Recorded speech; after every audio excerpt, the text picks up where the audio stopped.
Setting up Calendly for a coaching business allows clients to easily schedule sessions, helping you manage bookings and streamline your availability. Here's a quick guide. Create a Calendly account. Sign up for Calendly if you haven't yet, and log in to access your dashboard. Set up event types for coaching. In event types, create specific events for different coaching sessions.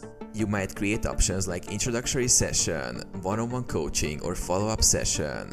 Customize each event with a name, description, and duration that matches your services. Define availability. Set your available days and times in availability settings to ensure clients can only book during your working hours.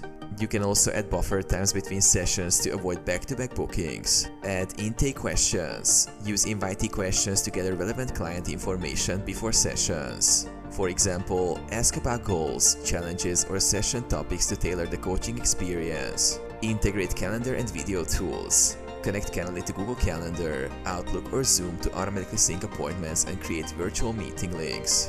This ensures clients receive a link to join if it's a virtual session. Share your Calendly link. Add your unique Calendly link to your website, email signature, or social media so clients can book easily.